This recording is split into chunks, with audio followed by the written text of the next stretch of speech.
Contribution du FONAC à préserver la paix pendant les législatives de janvier 2023. C'est sur ce sujet que Jean-Baptiste Elias, président du Front des organisations nationales contre la corruption FONAC et ses collègues ont entretenu les journalistes. Pour le FONAC, la préservation de la paix en cette période passe par le respect des règles établies dans le code électoral. Voilà pourquoi l'institution dénonce après plus d'une semaine de campagne la violation des lois électorales. Vous avez appris, comme nous, que dans certaines localités, les responsables politiques ont dit « Vous ne devez pas voter pour tel parti. Si jamais je trouve un bulletin de tel parti dans l'urne, je vais essayer d'identifier celui ou celle qui a fait ça et la personne aura de mes nouvelles. » Dans d'autres localités, nous avons entendu « Mesdames et messieurs, vous n'avez pas le droit de voter pour tel autre parti. Si vous votez pour tel autre parti, vous n'aurez rien au cours de l'année.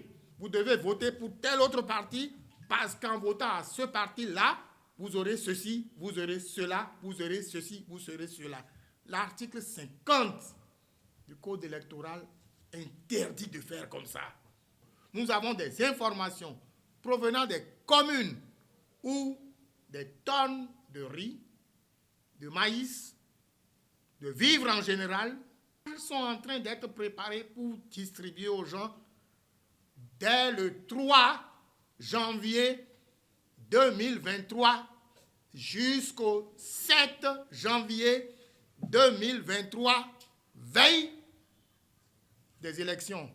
Dans la deuxième partie de son intervention, le conférencier a adressé des messages et recommandations à l'endroit des partis politiques et des populations. Des messages et recommandations qui vont dans le sens du respect strict des dispositions du Code électoral, gage d'un scrutin apaisé, crédible et transparent.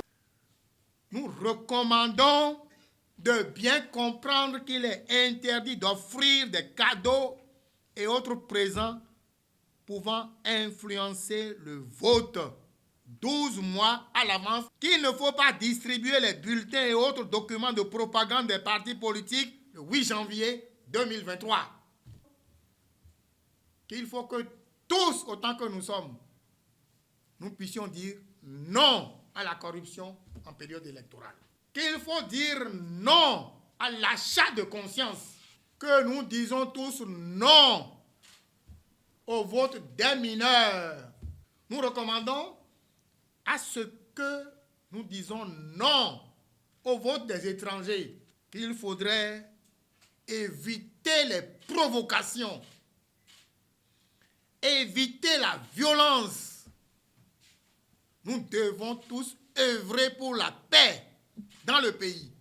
Aux institutions en charge de l'organisation des élections et de la proclamation des résultats définitifs, Jean-Baptiste Elias propose de proclamer les résultats du scrutin du 8 janvier prochain, poste de vote par poste de vote. Précisons que la CEDEAO a également fait cette recommandation il y a quelques semaines lors d'une rencontre tenue à Grand-Bassam en Côte d'Ivoire.